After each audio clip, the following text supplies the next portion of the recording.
जादुई गाय। शिवपुर नाम के गांव में दो किसान रहते थे। वो एक दूसरे के बहुत अच्छे दोस्त थे। वो दोनों बहुत अमीर थे। उनके पास 3-3 खेत थे। उनके पास कई गाय और भैंसें भी थी। वे उस गांव के सबसे अमीर किसान थे। वो इतने अमीर होने के बावजूद भी खुश नहीं थे। उन्हें इससे भी बहुत अमीर बनना था। उस गांव में इन दो किसानों के अलावा एक और किसान था जो बहुत गरीब था। उसका एक छोटा सा खेत और एक गाय थी जिसे वो बहुत प्यार करता था। गरीब होने के बावजूद भी वो बहुत खुश रहता था। वो अपना जीवन शांति से जीता था। वो सोने के वक्त भगवान को याद करता और उसके पास जो कुछ भी है उसके लिए भगवान को धन्यवाद कहता। वो दो अमीर किसान उस गरीब किसान को हमेशा खुश देखते थे। उसे इतना खुश देखकर वो इस सोच में पड़ जाते थे कि अरे भाई, ये ठहरा है गरीब किसान फिर भी इतना खुश कैसे रहता है। उसके पास ज़्यादा धन भी नहीं है और उसके पास हमारी तरह खेत या गाय भैंसे भी नहीं है, तब भी वह इतना खुश कैसे रह सकता है। वो दोनों जब भी उससे मिलते तब उसका मजाक उड़ाते, उसकी गरीबी का मजाक उड़ाते और उसे अपने धनवान होने का दिखावा करते। फिर भी वो गरीब किसान उनको कुछ भी नहीं कहता। उस पर उनकी मजाक का कोई भी प्रभाव नहीं पड़ता था। इससे वो अमीर किसान क्रोध में आ जाते। ये कहानी ऐसे ही चल रही थी। एक दिन उन अमीर किसानों ने उस गरीब किसान को दुखी करने का सोचा। उन्होंने उस गरीब किसान के पास जाकर कहा कि हमें तुम्हारी गाय दे दो, उसके बदले में हम तुम्हें 100 चांदी के सिक्के देंगे जो तुम्हारे गाय के लिए पर्याप्त है। उस किसान ने गाय बेचने के लिए मना कर दिया क्योंकि वो अपनी गाय से बहुत प्रेम करता था। इसीलिए वो किसी भी कीमत पर अपनी गाय को बेचना नहीं चाहता था। गाय बेचने के लिए उस गरीब किसान का इनकार अमीर किसानों को पसंद नहीं आया। उन्होंने बदला लेने की ठानी। तेवर तो देखो इसके, हमारी बात नहीं मानता, अब इसे हम अच्छा मजा चखाएंगे। दोनों अमीर किसान उस रात को उस गरीब किसान के खेत में गए और सारी फसल जला दी, जिससे वो गरीब किसान के पास धन की कमी हो जाए और वो अपनी गाय बेचने पर मजबूर हो जाए। जब वो गरीब किसान सुबह उठा और अपने खेत में गया तो वो अपने खेत की इस दशा को देखकर दुख के कारण रोने लगा। हे भगवान, मैंने किसी का क्या बिगाड़ा था जो किसी ने मेरी फसल जला दी। अब मैं क्या करूंगा। वो बहुत उदास हो गया और रोते रोते घर आया। उसके पास अब धन की कमी हो गई थी। अब उसके पास पर्याप्त इतना भी धन नहीं था कि वो अपनी गाय को चारा लाकर खिला सके। ये देखकर किसान बोला, बिना खाना खाए तो मेरी गाय मर जाएगी। इससे अच्छा मैं अपनी गाय बेच देता हूँ, किसी के यहाँ तो वो अच्छी रहेगी। मुझे माफ कर देना है गौ माता, मेरे पास अब दूसरा कोई रास्ता नहीं है। उसने अपनी गाय को बेचने का तय किया। वो अपनी गाय को लेकर दूसरे गांव बेचने के लिए निकल पड़ता है। उसने अपने साथ 10 चांदी के सिक्के भी लिए थे। रास्ते में एक जंगल आया। उसने सोचा कि किसी ने मुझ पर हमला कर दिया तो मेरे सारे चांदी के सिक्के वो लेकर चला जाएगा। इसीलिए उसने चांदी के सिक्के की पोटली गाय के गले में बंधी घंटी में बांधकर छिपा दी। थोड़ी देर मुसाफरी करने के बाद वो थक गया, इसीलिए उसने एक सराय में आराम करने का सोचा। उसने अपनी गाय को सराय के बाहर बांध दिया और सराय में चला गया। उस गाय की पोटली में से एक चांदी का सिक्का नीचे गिर गया, जिसे उस सराय के मालिक ने देख लिया। अरे, लगता है ये एक जादुई गाय है जिसमें से चांदी के सिक्के निकलते हैं। ये भी चांदी का सिक्का उसी गाय से निकला है। जब वो गरीब किसान आराम कर सराय में से बाहर निकला तब उस समय सराय के मालिक ने उसे पूछा, आप कहाँ जा रहे हो जनाब? तब उस गरीब किसान ने जवाब दिया, जी, मैं अपनी गाय बेचने दूसरे गांव जा रहा हूँ। ये सुनकर सराय का मालिक खुश हो गया। उसने कहा कि अब आपको दूसरे गांव जाने की जरूरत नहीं है, मैं ही आपकी गाय खरीद लूंगा। उसने उस किसान को 1000 चांदी के सिक्के दिए और उसे अपनी गाय को देने को कहा। ये मूल्य उस गाय के मूल्य से बहुत अधिक था। फिर भी उस किसान ने इसे भगवान का संकेत समझकर उस गाय को सराय के मालिक को दे दिया और किसान खुश होकर अपने गांव वापस चला गया। वो अपने घर जाते ही बैठकर चांदी के सिक्के गिनने लगा।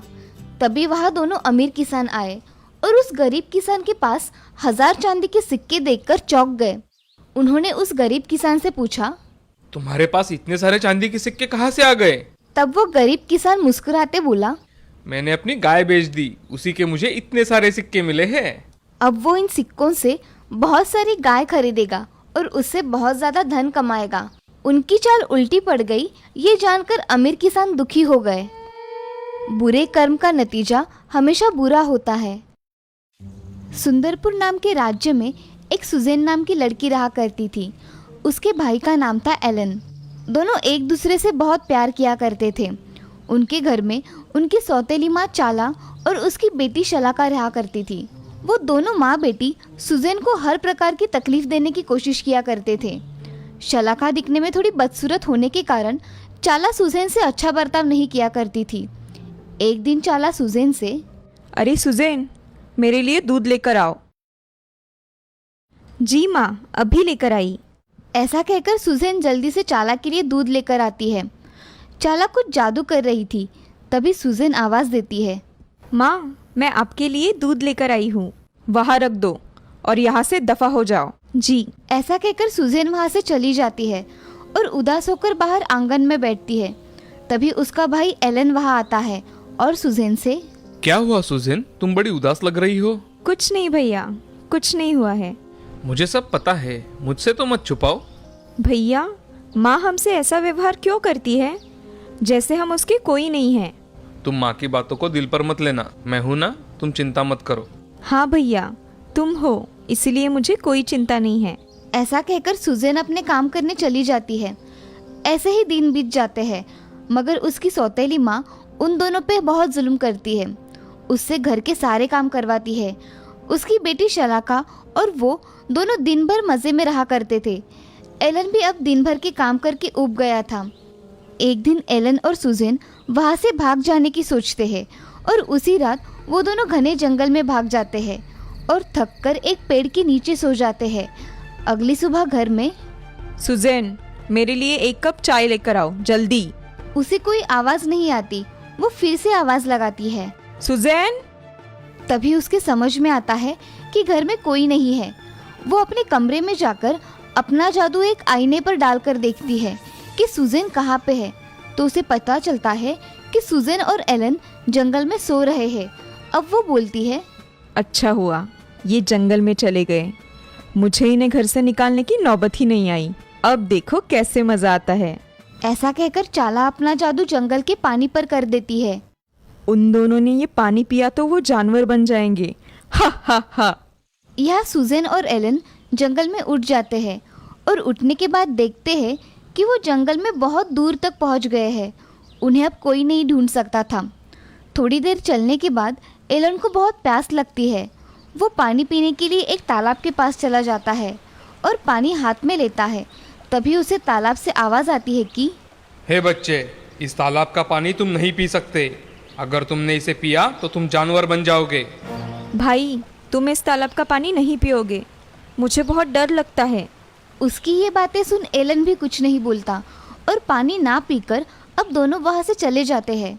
तभी थोड़ी ही दूर चलने के बाद एलन सुजेन से, अगर मुझे आगे कोई पानी का तालाब मिला तो मैं उसमें से पानी पी जाऊंगा। मुझे सच में बहुत प्यास लगी है। हाँ भैया, ठीक है। अब एलन और सुजेन बहुत देर तक चलते रहते हैं, मगर उन्हें कहीं पानी नज़र नहीं आता। अब एलन को पानी की आवाज़ सुनाई देती है।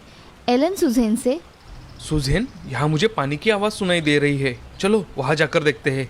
हाँ चलो भैया। वो दोनों पानी की आवाज़ सुनकर नदी के पास चले जाते हैं। उसके पानी को देख एलन जल्दी जल्दी पानी पीने के लिए पानी हाथ में लेता है। तभी नदी से आवाज़ आती है कि, बालक रुको, इस नदी का अगर तुम पानी पियोगे तो तुम जंगली पशु बन जाओगे। ये सब सुनकर सुजेन एलन को पानी पीने से मना करती है, मगर इस बार एलन उसकी बात नहीं मानता और वो पानी पी लेता है। पानी पी लेने के बाद एलन एक हिरन में बदल जाता है। वो खुद को हिरन बना देख बहुत दुखी होता है। तभी सुजेन उससे कहती है कि, भाई, मैंने तुम्हें कहा था ना इस तालाब का पानी मत पियो, मगर तुमने नहीं सुना। अब तुम मुझे छोड़कर कहीं मत जाना। यहाँ जंगल में बहुत भयानक पशु होंगे, तुम्हारी जान को खतरा होगा। ये सब सुनकर हिरन रोने लगता है और सुजेन के गले लग जाता है। तभी कुछ देर चलने के बाद सुजेन को एक झोपड़ी दिखाई देती है, जिसमें रहने का कुछ सामान तो होता है, मगर उसमें कोई नहीं रहता था। ये देख सुजेन एलन से बोलती है, भैया, हम अब यहीं रहेंगे, हमारे लिए इससे अच्छी जगह कोई नहीं होगी। ये सुनकर हिरन गर्दन हिलाता है और बोलने की कोशिश करता है। तभी उसके मुंह से आवाज़ आती है, ठीक है मेरी बहना। एलन को बोलता हुआ देख सुजेन बहुत खुश हो जाती है और उसे गले लगा लेती है। अब वहाँ पड़ा हुआ कंबल साफ करके सुज़ैन और एलन उस पर सो जाते हैं। अगले दिन एलन और सुज़ैन दोनों मिलकर जंगल में बहुत घूमते हैं और कुछ खाने के लिए लेकर आते हैं। ऐसे ही बहुत दिन बीत जाते हैं, मगर अब सुज़ैन एलन को साथ लेकर जंगल में नहीं जाती थी क्योंकि उसकी जान को खतरा था। इसीलिए उसके लिए ताज़ी घास घर में ही लेकर आया करती थी। अब एक दिन एलन सुज़ैन से, सुज़ैन कितने दिन हुए हैं मैं घर में हूँ, मुझे बाहर घूमने जाना है, मुझे जाने दो। ठीक है भैया, तुम जाओ, मगर जल्दी घर वापस आ जाना। हाँ सुज़ैन, मैं वापस आने तक दरवाज़ा नहीं खोलना। मैं 3 बार आवाज़ दूंगा तभी दरवाज़ा खोलना। हाँ ठीक है भैया, तुम आवाज़ दोगे तभी मैं दरवाज़ा खोलूँगी, मगर तुम जल्दी आना भैया। हाँ मेरी बहना। ऐसा कहकर एलन वहाँ से दौड़ते हुए जंगल में चला जाता है। बहुत दिनों बाद आने के कारण एलन बहुत खुश था। वो बहुत सुंदर दिख रहा था, उसका शरीर जैसे चमक रहा था। अब एलन जंगल में इधर से उधर और उधर से इधर घूम रहा था। उसी समय उस राज्य के राजकुमार रविसेन वहाँ से गुजर रहे थे। वो शिकार करने के लिए उस जंगल में आते हैं, मगर उन्हें कुछ नहीं मिलता। कुछ समय जाने के बाद उन्हें एक हिरन दिखाई देता है। उस हिरन को देख राजकुमार उसकी शिकार करने के लिए उसके पीछे जाते हैं, मगर वो हिरन तभी घर जाने के लिए निकलता है। राजकुमार देखता है कि हिरन एक झोपड़ी के पास आकर कुछ बोलता है। मेरी प्यारी बहना दरवाज़ा खोलो, मेरी प्यारी बहना दरवाज़ा खोलो, मेरी प्यारी बहना दरवाज़ा खोलो। ऐसा 3 बार कहकर ठकठकाते ही सुज़ैन दरवाज़ा खोलती है और तभी राजकुमार देखता है कि एक सुंदर लड़की दरवाज़ा खोलती है और उस हिरन के साथ घर में चली जाती है। ये सब पेड़ के पीछे छुपा राजकुमार देख लेता है और मन में, अद्भुत, ये लड़की कितनी सुंदर है, मेरी तो उससे नजर ही नहीं हट रही, मगर ये हिरन के साथ क्या कर रही है। ऐसा सोचकर राजकुमार वहाँ से चला जाता है और अगले दिन राजकुमार वहाँ आकर दरवाज़ा ठकठकाता है और एलन जैसे शब्द बोलता था वैसे ही शब्द बोलता है। तभी सुज़ैन दरवाज़ा खोल देती है। दरवाज़ा खोलते ही सुज़ैन उसके आगे एक नौजवान सुंदर राजकुमार देखती है। उसकी नज़र उससे हटती ही नहीं। तभी राजकुमार सुज़ैन से, माफ़ कीजिए, मैंने कल आपको यहाँ देखा, इसलिए मैं आपसे बात करने चला आया। मैं इस राज्य का राजकुमार रविसेन हूँ, आप मुझे बहुत पसंद हो। ये आप क्या कह रहे हो राजकुमार? मुझे कुछ समझ में नहीं आ रहा है। मैं आपसे विवाह करना चाहता हूँ, क्या आप मुझसे विवाह करोगी। सुज़ैन राजकुमार की ओर देखती ही रहती है और उसे उसकी और एलन की कहानी बताती है। सब सुनने के बाद राजकुमार, मुझे इससे कोई फर्क नहीं पड़ता, आप शादी के लिए तैयार है या नहीं ये बताइए। हाँ राजकुमार, मैं आपसे शादी करने के लिए तैयार हूँ, मगर मुझे ये बात मेरे भाई को बतानी होगी। जी बेशक, आप उन्हें बताइए, मैं चलता हूँ। आप कल हमारे राज्य में शाही मेहमान बन के आइए, मैं आपकी राह देखूंगा। ऐसा कहकर राजकुमार वहाँ से चला जाता है और सुज़ैन को ये सब एक सपने की तरह लगता है। तभी वहाँ एलन आता है। एलन को देख सुज़ैन उसे सारी बात बता देती है।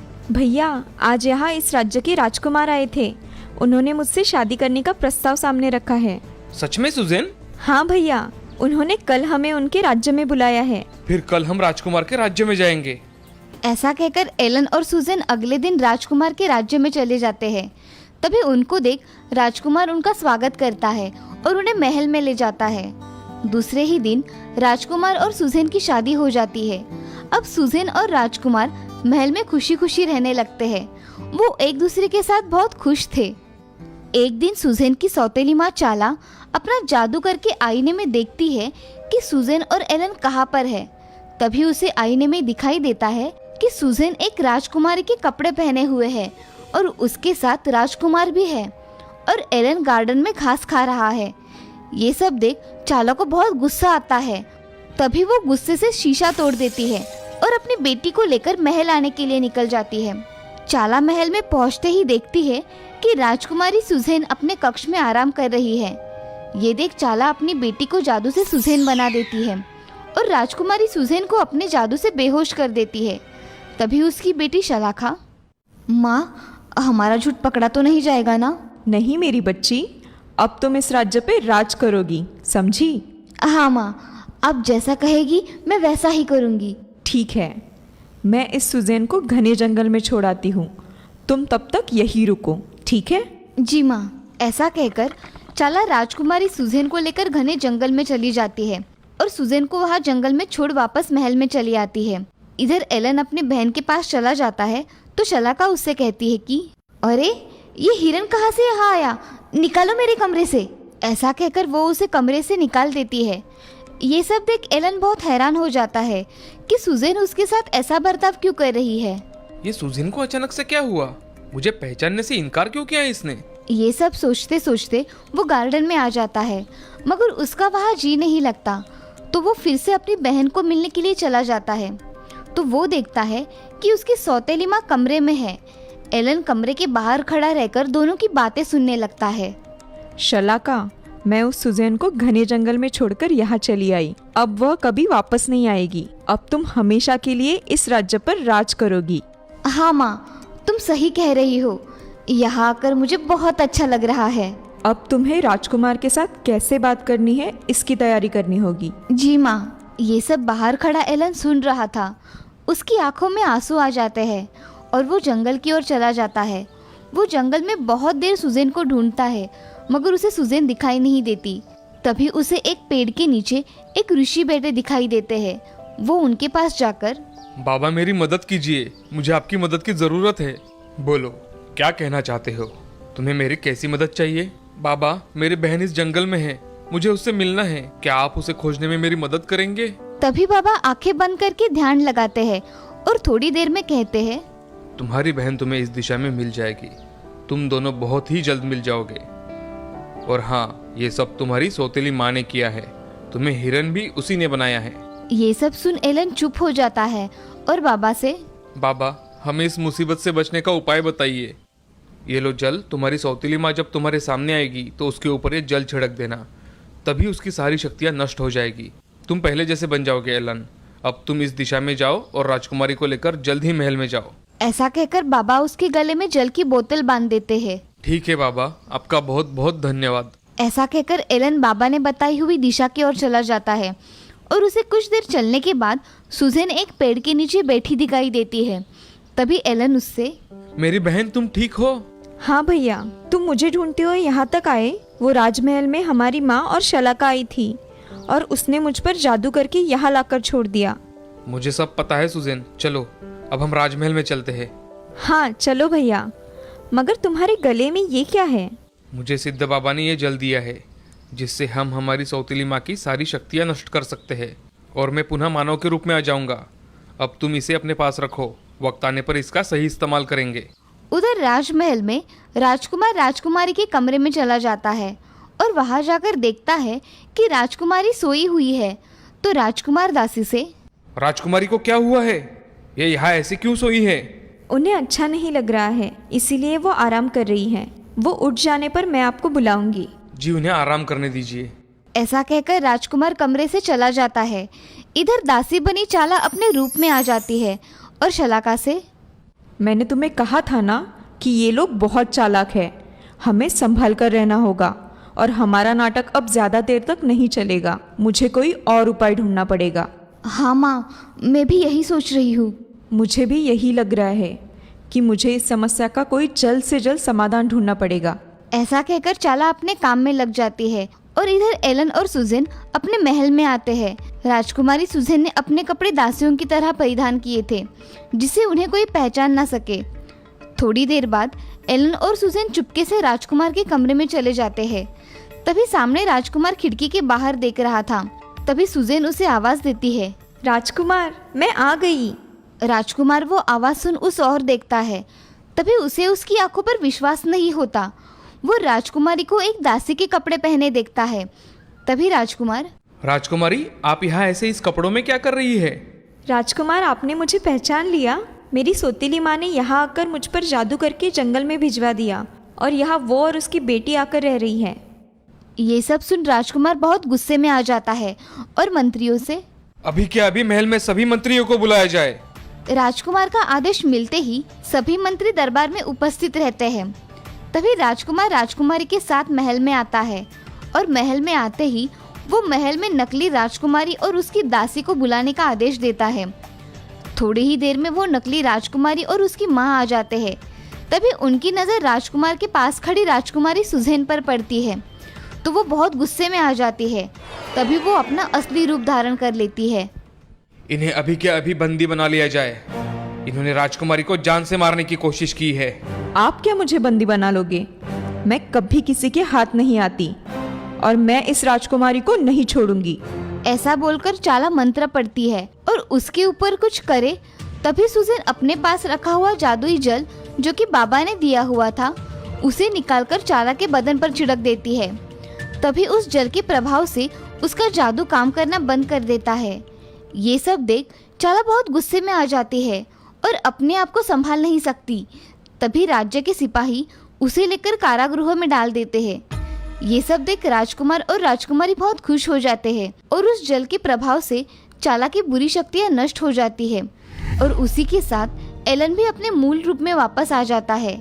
ये सब देख सभी बहुत खुश हो जाते हैं। अब सब बहुत खुशी खुशी रहने लगते हैं। इस कहानी से हमें ये सीख मिलती है कि जिंदगी में हमेशा अच्छे कर्म करने चाहिए, कभी भी बुरे कर्म नहीं करने चाहिए। बुरे कर्मों का फल बुरा ही होता है। वो कहते हैं ना, कर भला तो हो भला, कर बुरा तो हो बुरा।